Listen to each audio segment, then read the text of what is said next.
سکتا نہیں ہوگا، چاہے وہ ہمیں امان دینے والا کوئی بھی کیوں نہ ہو۔ آج میں یہی بات کہوں گا، دل رکھو سب کا، لیکن اسلام کو توڑ کے دل نہیں رکھا جائے گا۔ ہاں، ہندوؤں کا دل رکھو، آپ کے پڑوسیوں کا دل رکھو، لیکن میرے نبی کو چھوڑ کر دل نہیں رکھا جائے گا، قرآن کو موڑ کر کے دل نہیں رکھا جائے گا، ہاں، نمازوں کو برباد کر کے دل نہیں رکھا جائے گا۔ اپنی عبادات میں، اپنے اسلام میں پورے سچے ہو جاؤ اور پوری دنیا کا دل رکھو، پوری دنیا کا دل رکھو، ہم آپ کو کوئی اعتراض نہیں کرے۔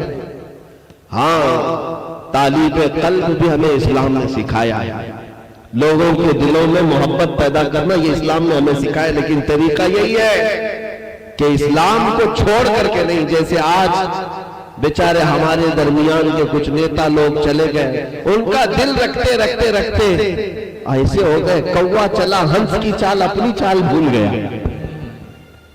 اپنی چال بھول گیا، یہ خود کیا تھے انہیں پتہ ہی نہیں۔ اور میں اکثر اس محاورے کو بدل کر کیوں کہتا ہوں، شیر چلا کتے کی چال اپنی چال بھول گیا۔ کیا کہنا ہے، ظاہر سی بات ہے، ایک شیر تھا، وہ کتوں کی دل رکھنے کے لیے کبھی کبھار بھوک لیا کرتا تھا، چارہ کھا لیا کرتا تھا، چند دنوں کے بعد اس کو یاد ہی نہیں رہا کہ وہ شیر تھا، یاد ہی نہیں رہا، وہ کتوں کی صحبت میں کتا ہی بن گیا۔ اس بات کو سمجھو میرے عزیز، دل رکھو لیکن اسلام کو ساتھ میں رکھو۔ میں جو بات عرض کر رہا تھا وہ یہی ہے کہ نبی پاک صلی اللہ تعالیٰ علیہ وسلم کی اطاعت کو چھوڑو گے اور ان کی غلامی کو چھوڑو گے تو ہر جگہ کی غلامی کرنی پڑے گی، ہر جگہ کی غلامی کرنی پڑے گی۔ لفظ جہاد کو جو میں نے آپ کے سامنے رکھا، جہاد ایک پاکیزہ لفظ ہے، ایک پاکیزہ لفظ ہے، یہ ہمیں بدنام کرتے ہیں آج لفظ جہاد کو لے کر۔ کبھی آج تک ان دجالی میڈیا کو یہ بولنے کی توفیق نہیں ہوئی، پچھلے 70 سالوں سے اسرائیل نے جنگ ایک دن کے لیے بھی بند نہیں کی۔ امریکہ نے جو جنگیں چھیڑ رکھی ہیں الگ الگ ملکوں میں، کبھی جنگ بند نہیں ہوئی، 20-20 سال تک یہ جنگ کرتے رہے۔ رشیا نے جو جنگ چھیڑ رکھی ہے وہ کبھی بند نہیں ہونے دیا، 10-10 سال تک یہ لوگ لڑتے رہے، اس پر کوئی بات نہیں۔ لیکن اسلامی جہاد سے تکلیف ہوتی ہے، چڑ ہوتی ہے۔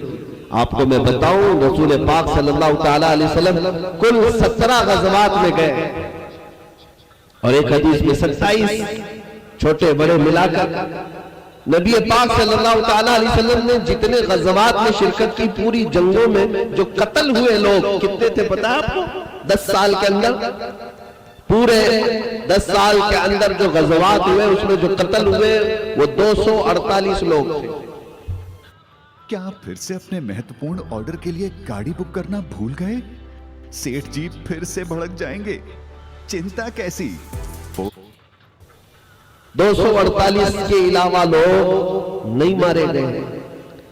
اور یہاں پر اگر میں ایک رپورٹ بتاؤں، فرسٹ ورلڈ وار جو ہوئی دنیا میں، پہلی عالمی جنگ جس میں 3 کروڑ لوگ مارے گئے تھے، اور دوسری عالمی جنگ جو ہوئی 1940 کی آپ رپورٹ نکال کر کے پڑھیں، 5 کروڑ کے قریب لوگ مارے گئے، اور اتنے بے گھر ہوئے جن کے ہاں جنگوں میں خون بہایا گیا، کروڑوں لوگوں کا۔ وہ آج ہمیں جہاد کے بارے میں سکھانے آئے، وہ ہمیں سکھانے آئے کہ جہاد ایک سخت چیز ہے، کٹر چیز ہے۔ تم اپنے گھر کی تلاشی لو، کتنوں کا خون بہایا ہے۔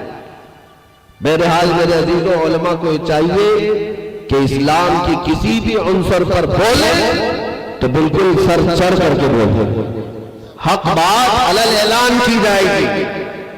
ہمیں چہرہ چھپانے کی ضرورت نہیں، اس لیے کہ میں چور قوم سے نہیں ہوں، مصطفیٰ کریم صلی اللہ تعالیٰ علیہ وسلم کے غلام ہیں۔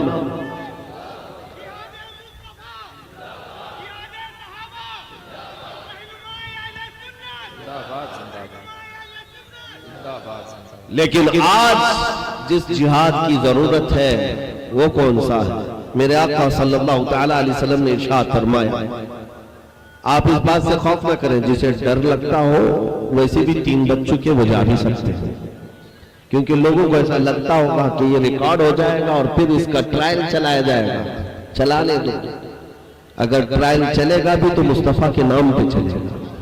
کیا کہنے ہیں؟ ہاں. واہ واہ واہ واہ. کسی شاعر نے کہا ہے گر ان سے عشق کرنا جرم ہے تو پھانسی کی سزا دی جائے.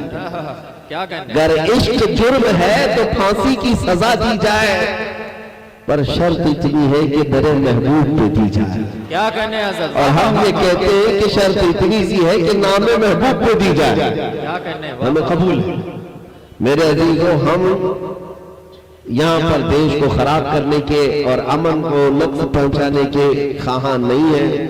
ہم فسادی لوگوں میں سے نہیں ہیں، فتنہ برپا کرنے والوں میں سے نہیں ہیں. ہمیں اس زمین سے پیار ہے، محبت ہے، اور ہم یہاں امن کے لیے ہی یہ ساری باتیں کہہ رہے ہیں. جب اپنے گھر پر کوئی حملہ کرتا ہے، چاہے وہ اپنے گھر کے اندر بیٹھا ہو یا باہر بیٹھا ہو، تکلیف گھر بنانے والے کو ہوتی ہے. اور جس کو پورا گھر توڑنا ہے وہ دنگائیوں کی طرح ناچتا رہے گا. ان کے ناچنے کو دیکھ کر کے ہم نہیں بولیں میرا دیش خراب ہو رہا ہے، اس کی امیج برباد ہو رہی ہے. دوسری جگہ ہر جگہ ایک الگ امیج جاتی ہے، اس کے لیے ہم بولتے ہیں. میرے عزیزوں، میں جو بات کہہ رہا تھا، حدیث مصطفیٰ، اب کے زمانے میں جس جہاد کی تمہیں ضرورت ہے علماء کو ضرورت ہے. وہ کیا ہے؟ اللہ کے حبیب صلی اللہ علیہ وسلم ارشاد فرماتے ان افضل الجہاد کلمۃ حق عند السلطان الجائر.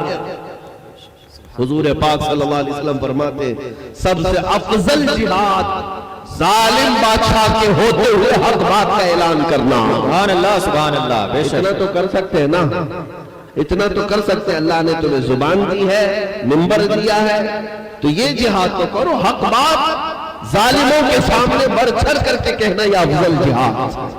اور اللہ تعالیٰ نے جس کو جو حیثیت دی، جس کو جو طاقت دی، وہ اپنی محنت سے حق بات کا اعلان کرتا رہے اور کسی کی روح رعایت نہ کرے. حق بات بولنے میں کسی کی روح رعایت نہ کرے. بہرحال اپنی خواہشات کو کم کر لیں، اپنی خواہشات کو حضور کی مرضی کے مطابق بنا لیں. نبی پاک صلی اللہ علیہ وسلم جیسا چاہتے ہیں ویسے بن جاؤ. میرے عزیزوں، ایک بار ایسا ہوا میرے ساتھ، چند مہینے پہلے کی بات ہوگی. ایک شہر میں میں جلسے کے لیے گیا تھا جہاں میری قیامگاہ تھی. ایک نوجوان آیا ملنے کے لیے. ویسے کئی لوگ آتے ہیں. وہ بڑا سج دھج کر کے آیا تھا، اچھے کپڑے پہن کر، خوشبو لگا کر، سرما لگا کر. مصافحہ کیا تو میں نے اس سے پوچھا کہ بیٹا ہمیشہ ایسی لباس میں رہتے ہو، ایسی تیار رہتے ہو؟ تو اس نے کہا نہیں حضرت، آج آپ سے ملنے کے لیے پہن کے آئے.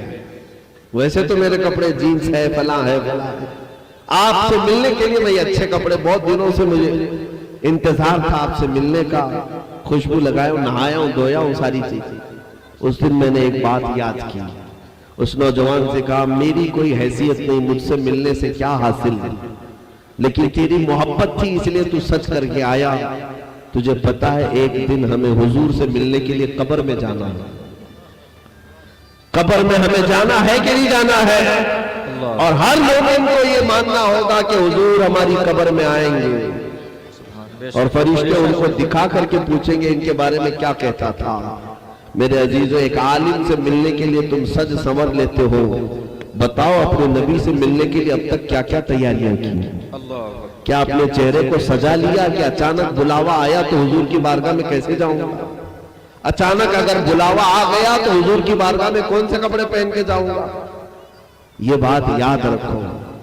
میں نے اپنے زمانے طالب علمی میں دیکھا ہے، اپنے زمانے طالب علمی میں ایک چیز میں نے دیکھا ہے کہ ایک نوجوان جس کے باپ کا یہاں انتقال ہو گیا تھا اور وہ پڑھ رہے تھے، لیکن اس وقت حالات ایسے کہ کئی لوگ یہاں سے جانے کے بعد مصر میں داڑیاں چھلا دیتے ہیں، مونچھ بھی صاف، اور وہ سوٹ بوٹ پر بھی آ جاتے ہیں.